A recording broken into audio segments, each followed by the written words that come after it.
Hello मेरे प्यारे दोस्तों, यह कहानी कैसी तेरी मोहब्बत पार्ट 40 है। उम्मीद करती हूँ कि आपको मेरी कहानी पसंद आ रही होगी। चलिए हम इस कहानी में आगे बढ़ते हैं। महाराष्ट्र की राजनीति में आज एक नया मोड़ आने वाला था।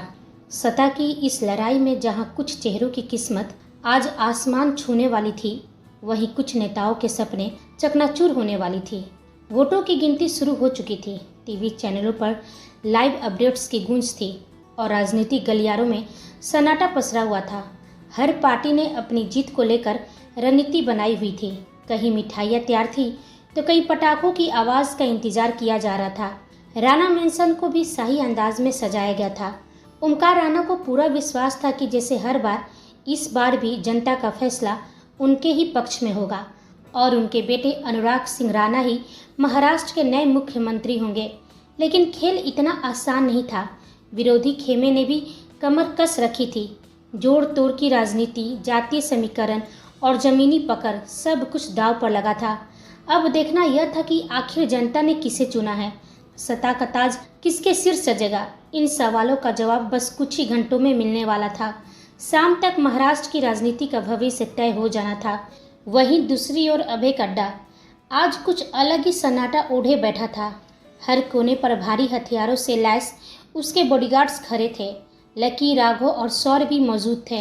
इधर उधर नजरें दौड़ा रहे थे। अंदर विशाल हॉल में अपनी किंग साइज कुर्सी पर बैठा अभय आंखों में सर्द लाल आग लिए हुए, उसके चेहरे की गहराई से आज का तूफान साफ झलक रहा था। तभी बाहर एक काली कार रुकती है। बॉडीगार्ड्स हरकत में आते हैं। दरवाजा खुलता है और राकेश कपूर बाहर निकलता है। उसके चेहरे पर बेबसी, गुस्सा और बौखलाहट एक साथ थे। उसने बगैर किसी को देखे सीधा कदम बढ़ाया उस हॉल की ओर जहां बैठा था अभय। राकेश भीतर घुसते ही सीधे सामने वाले सोफे पर बैठता है। उसकी आंखों में लपटें थी। दांत भींचते हुए बोला, अब बताओ अभय, मेरी बेटी कहाँ है?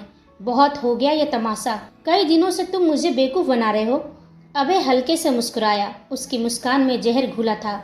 बिल्कुल ठंडी और निर्मम आवाज में बोला, नहीं बताए तो क्या कर लोगे मिस्टर राकेश कपूर? राकेश के सब्र का बांध अब टूट चुका था। उसने झट से अपनी जैकेट के नीचे से पिस्टल निकाली और अभय पर तान दी। लेकिन पलक झपकते ही चारों ओर से अभय के ट्रेंड बॉडीगार्ड्स राकेश पर बंदूक तान देते हैं। हॉल में एक पल को सन्नाटा छा जाता है। सिर्फ घड़ियों की टिक टिक और राकेश की भारी सांसें सुनाई देती है। अभय का चेहरा अब डरावनी मुस्कान से चमक उठा। तुम मेरे अड्डे पर मुझ पर बंदूक तानने की सोच भी कैसे सकते हो? राकेश का चेहरा अब डर और घबराहट से भर चुका था। राकेश की बंदूक अब उसके हाथ में नहीं थी। लकी बिजली की रफ्तार से झपटा और उसका हथियार छीन लिया। हॉल में तन गई बंदूकें अब अभय के इशारे पर एक एक करके नीचे झुकने लगी। उसने बस एक उंगली हिलाई थी और सारे बॉडीगार्ड्स अपनी अपनी जगह पर लौट गए। राकेश गुस्से से दांत पिसता हुआ वहीं बैठ गया, पर अब उसकी आंखों में थोड़ा डर भी झलकने लगा था। तभी अभय की ठंडी पर खौफनाक आवाज गूंजी, यह मेरा अड्डा है। यहाँ मैं बोलता हूँ और सब सुनते हैं। जो बदतमीजी करते हैं उसे मौत के सिवा कुछ नहीं मिलता। राकेश अब बुखलाया हुआ नहीं था, चालाक बना बैठा था। उसने कुटिल मुस्कान के साथ कहा, मैं जानता हूँ अभय, मैं तुम्हारा फूफा हूँ, तुम्हारी प्यारी बुआ का पति। तुम मुझे कुछ नहीं करोगे। यह सुनकर अभय की मुस्कान और गहरी हो गई, इतनी गहरी कि उसका मतलब कोई और नहीं, सिर्फ वही जानता था। राकेश अब एक बार फिर दहाड़ा, अब बताओ मेरी बेटी कहाँ है? अभय ने अपनी नजरें उसकी आंखों में डाल दी। एक गूंजती जहर भरी आवाज में बोला, बेटी? Oh really? कौन सी बेटी?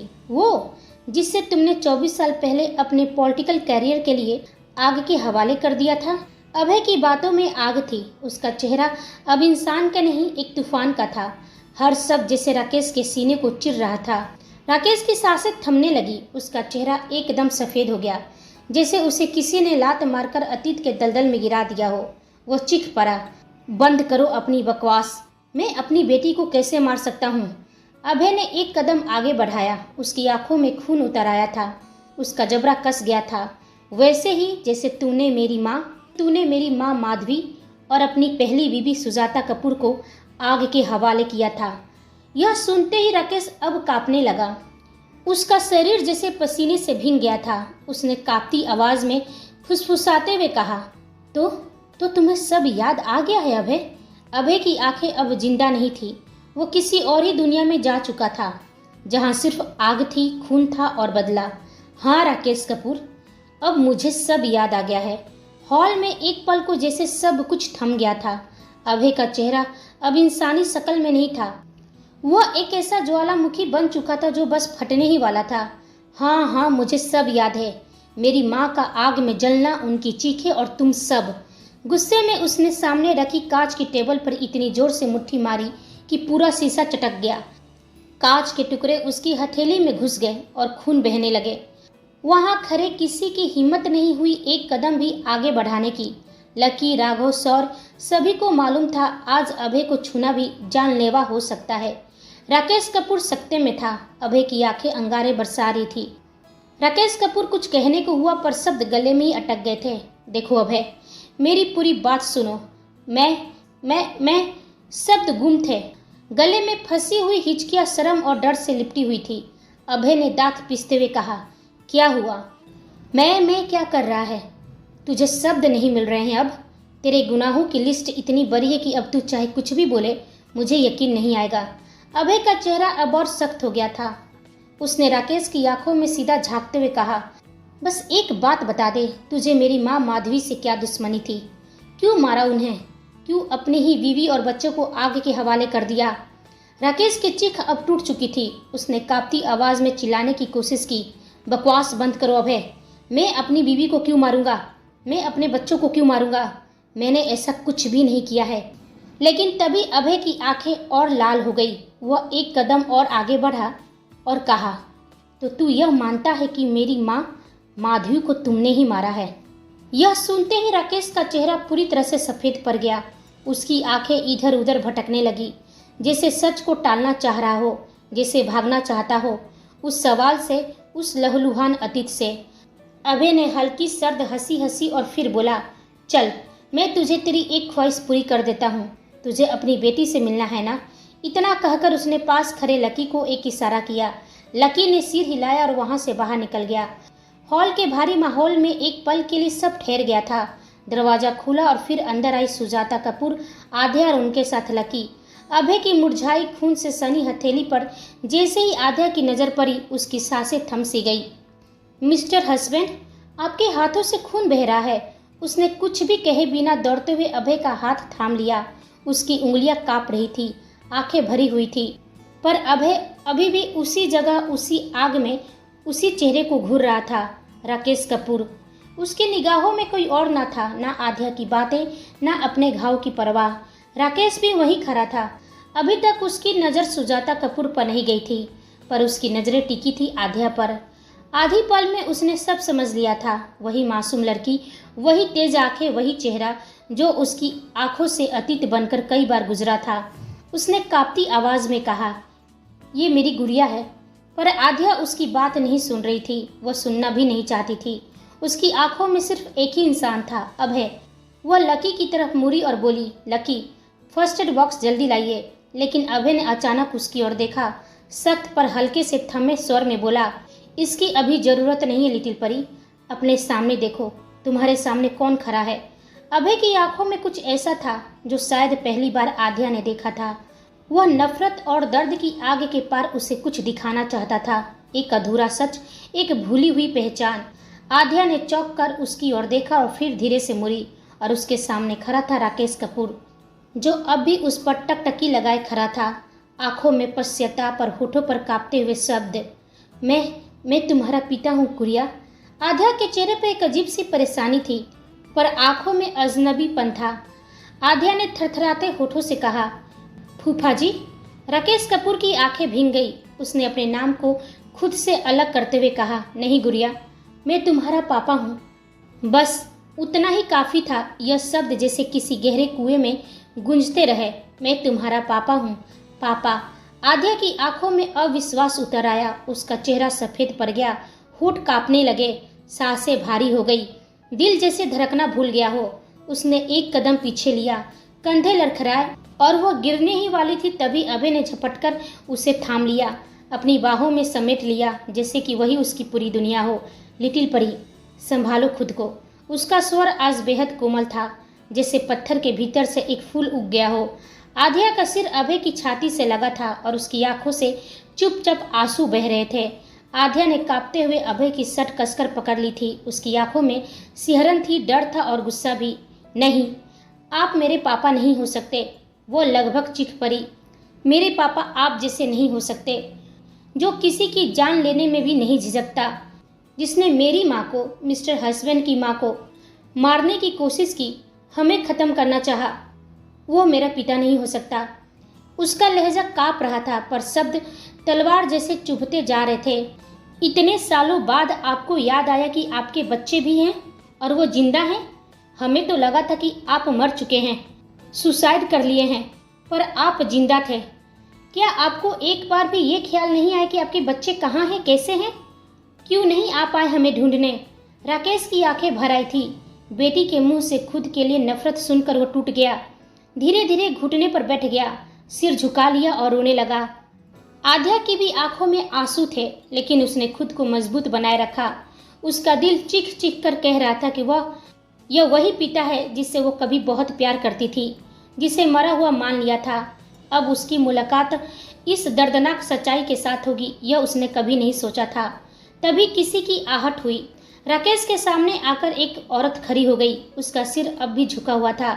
जैसे ही उसकी नज़र पैरों पर पड़ी, वह चौंक उठा, सिर धीरे धीरे ऊपर किया और फिर उसके होठ फरफराए।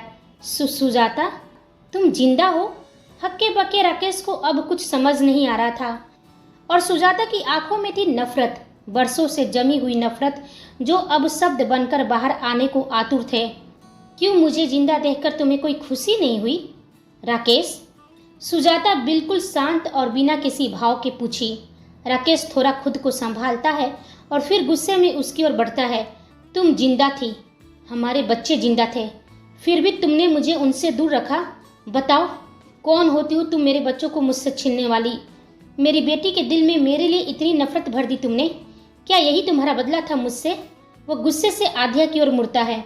गुड़िया, मैं तुम्हारा पापा हूँ, बहुत प्यार करता हूँ तुमसे।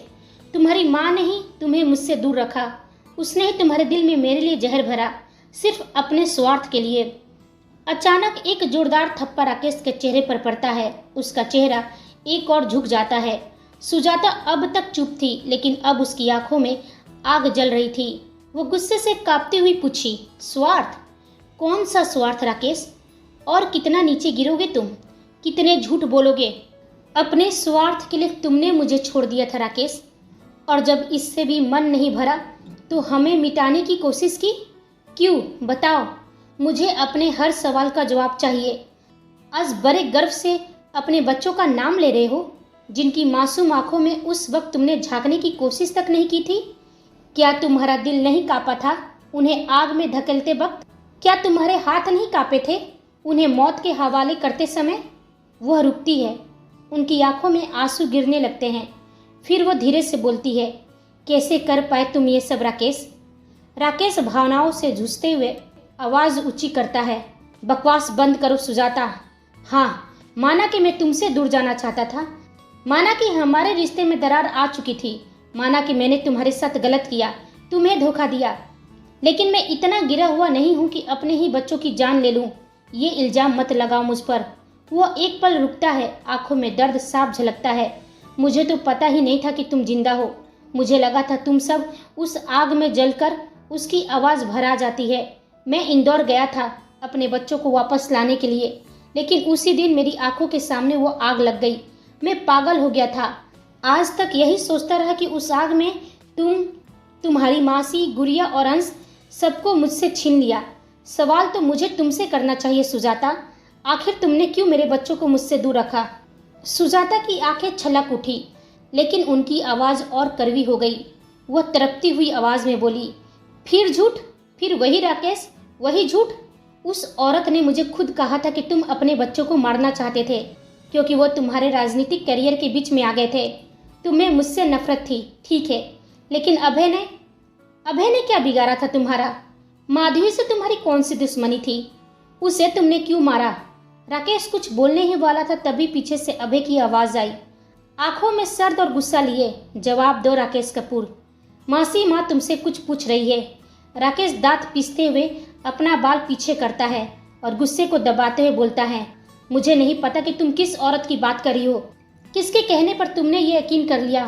ना ही मैंने तुम्हें मारने की कोशिश की और ना ही अपने बच्चों को। तभी अभय गंभीर स्वर में बोला, यह सच कह रहा है मासी माँ। इतना सुनते ही आध्या और सुजाता दोनों चौंक गई। राघव और लकी सौर्य की निगाहें भी अभय की ओर घूम गई। राकेश कपूर भी अवाक होकर उसे घूरने लगा। सुजाता धीरे से पूछी, क्या कहा तुमने अभय? क्या बोल रहे हो तुम? अभय धीरे धीरे लेकिन दृढ़ आवाज में कहा, मैं सच बोल रहा हूँ मासी माँ। राकेश कपूर ने आपको और अपने बच्चे को मारने की कोशिश नहीं की थी। वहाँ सन्नाटा छा गया, लेकिन तभी उसने आगे कहा, हाँ, लेकिन इसने मेरी माँ को जरूर मारा है। अब सबकी निगाहें फिर से राकेश की ओर घूम गई। अभय कुछ कदम आगे बढ़ा और उसकी आंखों में आंखें डालकर बोला, बोलो राकेश कपूर, पूरा सच क्या है? आज तुम्हारे मुंह से सच सुनना चाहते हैं हम। अब कोई बहाना मत बनाना, क्योंकि अब झूठ बोलने का कोई फायदा नहीं है। सब कुछ सामने आ चुका है। राकेश गहरा सांस लेते हुए कुछ पल चुप रहा, फिर धीमे से बोला, मुझे लगा था कि तुम इंदौर चली गई हो सुजाता, और माधवी के घर को आग हमने जरूर लगाया था, लेकिन दिमाग हमारा नहीं था। मुझे आभा से शादी करनी थी, लेकिन ओमकार राणा इतनी आसानी से मेरी और उसकी शादी को मंजूरी देने वाला नहीं था। राकेश की आंखों में अतीत की परतें उतरने लगी। महाराष्ट्र की राजनीति में मेरी एंट्री सिर्फ एक ही रास्ते से हो सकती थी। वो थी ओमकार सिंह राणा की बेटी आभा सिंह राणा। और जैसा मैंने सोचा था, आभा मेरे प्यार में पूरी तरह से पागल हो चुकी थी। वो मेरे लिए कुछ भी करने को रेडी थी। लेकिन जब ओमकार राणा को यह बात पता चली कि मैं और आभा शादी करने वाले हैं, उसने तुरंत आभा को अपने नाम और जायदाद से हटाने की धमकी दी। और एक दिन उसने मुझे बुलाया। फ्लैशबैक। राकेश, ओमकार राणा और निराला कपूर तीनों एक कमरे में बैठे थे। कमरा सन्नाटे से भरा था, लेकिन हवाओं में एक छुपा हुआ तनाव तैर रहा था। ओमकार राणा ने अपने चिर परिचित अंदाज में हल्की मुस्कान के साथ कहा, मेरे ही बॉडीगार्ड होकर मेरे ही खिलाफ साजिश रचने की हिम्मत कैसे हुई राकेश? औकात क्या है तेरी जो मेरी बेटी पर नजर डाली? राकेश ने बिना झुके जवाब दिया, अगर आपने मुझे ये बकवास सुनाने के लिए बुलाया है तो मैं खड़ा होकर सुनने वाला नहीं हूँ। आपकी बेटी मेरे प्यार में पूरी तरह से दीवानी है, और अब आप चाहे या ना चाहे उससे मुझसे कोई जुदा नहीं कर सकता। बेहतर होगा कि आप मेरे रास्ते की दीवार ना बने, बल्कि मुझे अपने दामाद के तौर पर स्वीकार करें। साथ मिलकर हम महाराष्ट्र की राजनीति को एक नई दिशा देंगे। ओमकार राणा जोर से हंस पड़ा। तू मुझे सिखाएगा राजनीति? भूल मत, इस बार मैं खुद मुख्यमंत्री पद का चेहरा हूँ। तेरी औकात मेरे साथ बैठकर खाना खाने लायक भी नहीं है, और फिर तू मेरी बेटी से शादी करने का सपने सोच रहा है। फिर वह गंभीर सोचने लगे। वो थोड़े रुके और अपनी कुर्सी से पीछे टिकते हुए बोले, अगर तू मेरा एक काम कर देगा तो मैं सोच सकता हूँ तुझे अपनी बेटी के लायक मान लूँ। राकेश और निराला एक दूसरे की ओर हैरानी से देखने लगे। किसी को मारना है, ओमकार राणा ने धीरे से कहा। राकेश और निराला एक दूसरे का चेहरा देखने लगते हैं। तभी राकेश पूछा, लेकिन किसकी? ओमकार राणा संजीदगी से मगर भीतर एक क्रूर चालाकी के साथ कहा, यह जानना तुम्हारे लिए जरूरी नहीं है, लेकिन जो है वो अब मेरे रास्ते में आने वाला है।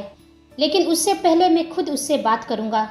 अगर उसने मेरी बात मान ली तो इसकी ज़रूरत नहीं पड़ेगी, और अगर नहीं मानी तो तुम दोनों रेडी रहना। जैसे मैं कहूँगा वैसे ही करना है, लेकिन ध्यान रहे बिना किसी गड़बड़ी के। वह थोड़ा आगे झुकते हैं। उनकी आंखों में खून ठंडा कर देने वाला ठहराव था। ये खबर ना तो मीडिया तक पहुँचे, न ही वहाँ के आसपास के लोगों तक। मैं अपने राजनीतिक करियर में एक भी दाग नहीं चाहता, और अगर कहीं कुछ लीक हुआ तो फिर तुम दोनों का अंजाम भी बहुत बुरा होगा। थोड़ी देर के लिए राकेश और निराला की सांसें थम जाती है। दोनों की आंखों में डर साफ दिखता है। निराला धीरे से कांपती आवाज में पूछा, आपने इस काम के लिए हमें ही क्यों चुना सर? आपके पास तो बहुत लोग होंगे जो ये सब कर सकते हैं। ओमकार राणा हौले से हंसता है, मगर उसकी आंखों में शिकारी चमक थी, क्योंकि तुम दोनों मेरे बॉडीगार्ड्स रह चुके हो। कई रातें मेरे साथ बिताई है तुम लोगों ने। तुम मेरी बहुत सी बातें जानते हो। बहुत से मेरे ऐसे राज है जो तुम दोनों जानते हो। तो कुछ राज तुम्हारे भी मेरे पास होने चाहिए ना, ताकि कल को अगर तुमने मेरे खिलाफ जाने की कोशिश भी की तो तुम बच ना सको। गद्दारी करने की हिम्मत करने से पहले 100 बार सोचना पड़े तुम्हें। और फिर मेरी बेटी से शादी करने की और अपने पॉलिटिकल कैरियर के लिए तुम्हें कुछ कीमत तो चुकानी पड़ेगी राकेश। राकेश अपने अतीत से बाहर आता है और वो बोलता है, मैंने पहली बार तुम्हारी माँ माधवी को वहीं देखा था, जब ओमकार राणा ने उससे मिलने के लिए बुलाया था। मुझे नहीं मालूम था कि असल में चाल क्या चली जा रही है, पर मुझे आभा से शादी करनी थी और राजनीति में कदम रखना था, इसलिए मैंने ओमकार राणा की हर बात मानी। फ्लैशबैक में ओमकार राणा और माधवी आमने सामने थे। ओमकार राणा के सामने एक भारी भरकम नोटों से भरा बैग रखा था।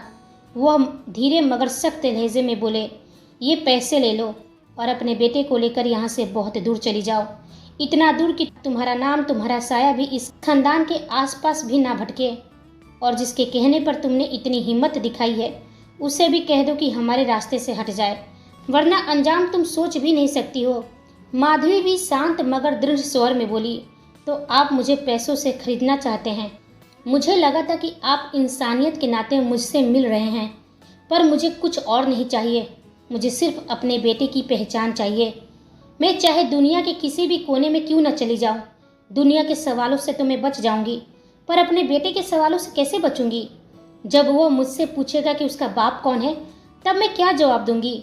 ओमकार राणा गुस्से से उठते हुए बोले, औकात में रहो औरत, जो कुछ भी हुआ तेरी मर्जी से हुआ था, और मत भूल अब मेरा बेटा शादीशुदा है। तुम जैसी औरतों की औकात क्या है ये मुझसे बेहतर कोई नहीं जानता। तुझ पर तरस खाकर ये ऑफर दे रहा हूँ, पैसे उठा और निकल जा यहाँ से, वरना याद रख ओमकार राणा दुश्मनी में अपने बाप को भी नहीं बख्शता। माधवी की भी अब आवाज़ गूंजा और आंखों में आग लिए बोली, धमकी देना बंद कर दीजिए।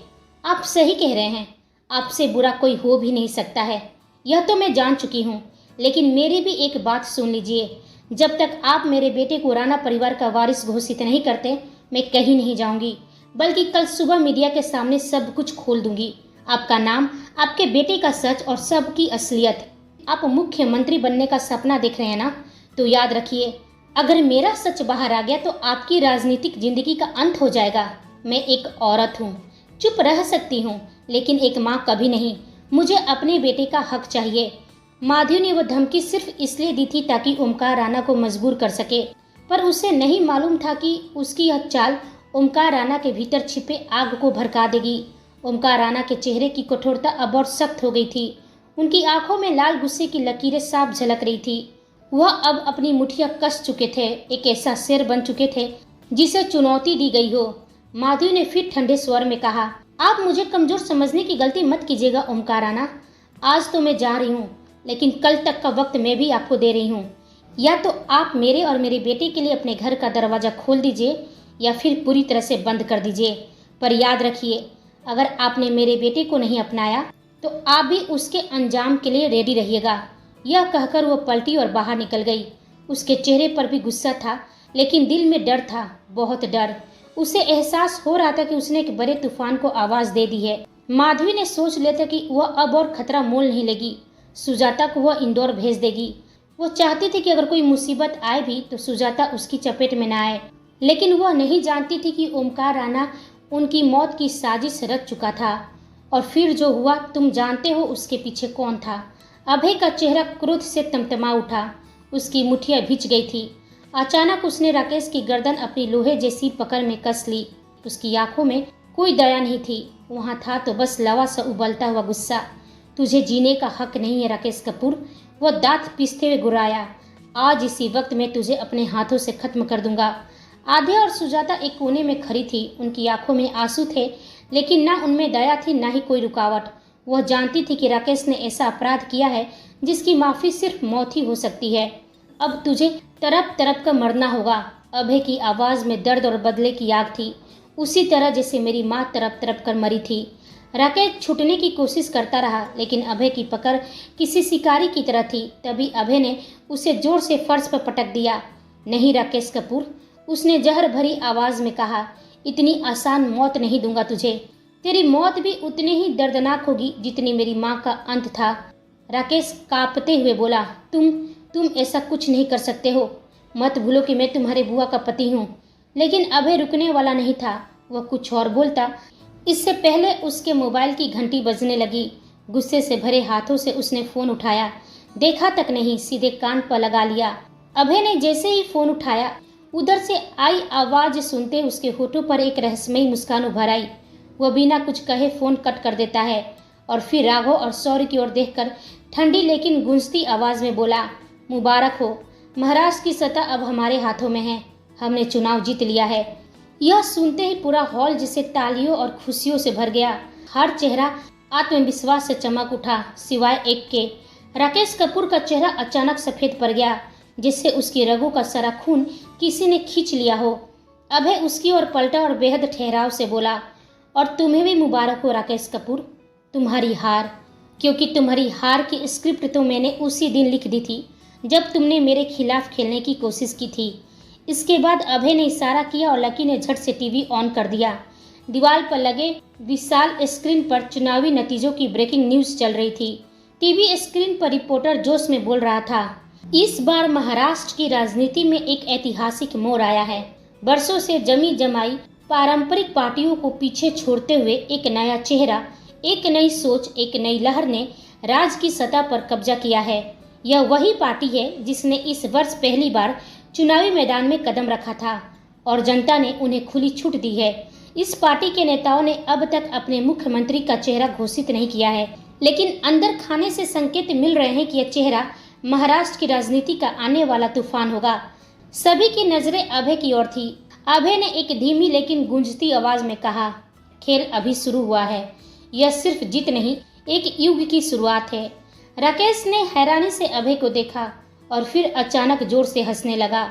उसकी हंसी पूरे हॉल में गूंज गई। वो अपना पेट पकड़ पकड़ कर हंस रहा था, जैसे किसी मजाक पर फूट पड़ा हो। अभय की आंखें अब सख्त और बर्फ जैसी ठंडी हो चुकी थी। आध्या और सुजाता भी स्तब्ध होकर राकेश को देख रहे थे। राकेश बोला, लगता है तूने ठीक से सुना नहीं अभय, कोई तीसरी पार्टी जीती है, राणा परिवार नहीं, और तू कह रहा है कि तू महाराष्ट्र की सत्ता में आ गया है। वो अभय की ओर उंगली उठाकर बोला, तेरा दादा ओमकार राणा हार चुका है, वह चुनाव हार गया है। जिसके लिए तूने एमएलए खरीदे, जिसके लिए तूने खन्ना को मरवा दिया, अब उसकी आवाज़ गुस्से और तंज से भर गई थी। तूने जो भी गलत किया उसका हिसाब अब जनता ने दे दिया है, और तू अपने भाइयों को जीत की बधाई दे रहा है। उसका चेहरा अब क्रोध और व्यंग से तमतमा उठा था। लगता है वाकई तेरा दिमाग खराब हो गया है अभय। यह सुनते ही अभय के चेहरे पर एक खतरनाक रहस्यमयी स्माइल आ गई, जिसे देख राकेश का चेहरा घबराहट से भर गया। उसकी आंखें हक्की बक्की रह गई। क्या होगा कहानी में आगे? क्या असल में अभय ने ही कोई खेल खेला है राणा परिवार के साथ? कौन जीता है? कैसे अब अभय सबका पर्दाफाश करेगा, अपनी मां के कातिलों को सजा देगा? यह हम सब जानेंगे अगले भाग में। तब तक आप हमारे चैनल के साथ बने रहिए। लाइक शेयर कमेंट और सब्सक्राइब करना बिल्कुल ना भूलें। आप सभी को मेरी कहानी सुनने के लिए धन्यवाद।